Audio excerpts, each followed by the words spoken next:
Jauh sebelum era teknologi seperti sekarang, dunia pernah mengalami masa keemasan ilmu pengetahuan, bukan di Eropa, bukan di Amerika, tapi di negeri-negeri Islam.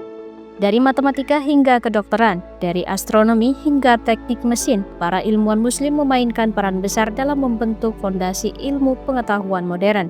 Mereka bukan hanya ulama, tapi juga penemu, pemikir, dan inovator yang menginspirasi dunia hingga hari ini. Berikut 7 penemuan ilmuwan muslim yang mengubah dunia modern yang telah dirangkum dalam Jejak Peradaban Hasanah Minna.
Abu Ali Al-Hasan Ibnu Al-Hasan Ibnu Al-Haytham, dikenal di Barat sebagai Al-Hazin, adalah seorang ilmuwan muslim yang lahir di Basrah, sekarang Irak, pada tahun 965 Masehi dan wafat sekitar tahun 1040 Masehi. Ia dikenal sebagai tokoh penting dalam bidang optik, matematika, dan astronomi. Ibnu Al-Haytham bekerja di Kairo, Mesir, di mana ia menulis karya monumentalnya, Kitab Al-Manazir, buku optik antara tahun 1011 dan 1021 Masehi. Ibnu Al-Haytham dianggap sebagai pelopor dalam studi tentang cahaya dan penglihatan. Dalam kitab Al-Manazir, ia menjelaskan prinsip kerja kamera obscura dari bahasa Latin yang berarti ruang gelap, yang ia sebut sebagai Al-Bait Al-Mutlim. Ia melakukan eksperimen dengan cahaya yang masuk melalui lubang kecil ke dalam ruangan gelap, menghasilkan proyeksi gambar terbalik dari objek di luar. Eksperimen ini membuktikan bahwa cahaya bergerak dalam garis lurus dan bahwa penglihatan terjadi ketika cahaya memasuki mata, bukan dipancarkan oleh mata seperti yang diyakini sebelumnya. Penemuan Ibnu Al-Haytham tentang kamera obscura menjadi dasar bagi perkembangan optik dan fotografi modern.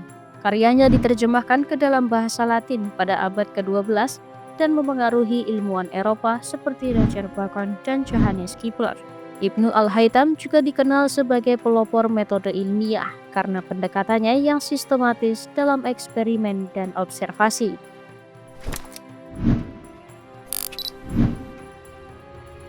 Abu Abdullah Muhammad Ibnu Muhammad Al-Idrisi, dikenal sebagai Al-Idrisi, adalah seorang ilmuwan Muslim yang lahir di Ceuta yang sekarang menjadi wilayah Spanyol pada tahun 1100 Masehi.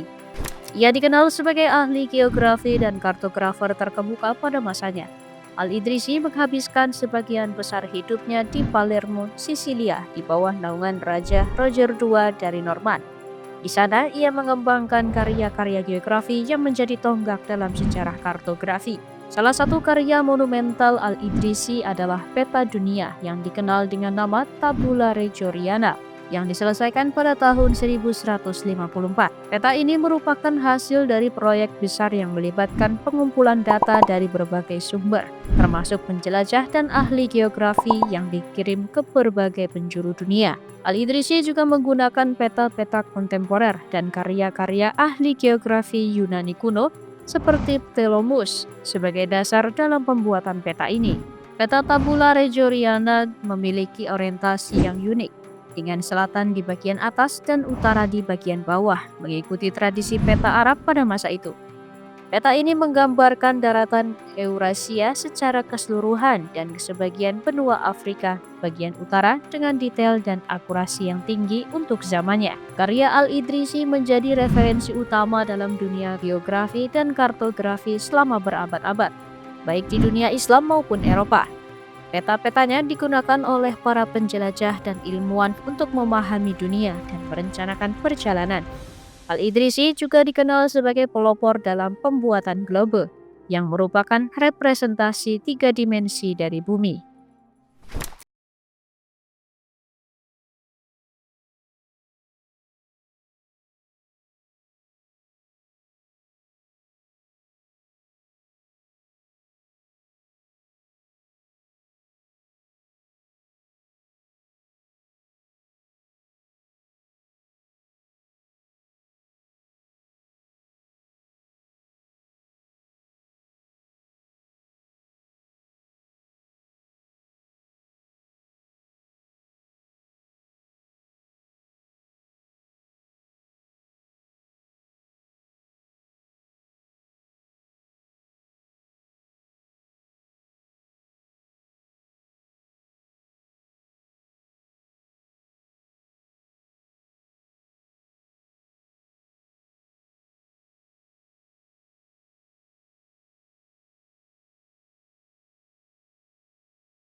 Abu Ali al-Husain ibnu Abdullah ibnu Sina, atau lebih dikenal di barat sebagai Avicenna, adalah seorang polimet asal Persia yang hidup pada abad ke-10 dan ke-11 Masehi. Ia dikenal sebagai bapak kedokteran modern berkat karya monumentalnya, Al-Qanun fi al-Tibb, The Canon of Medicine.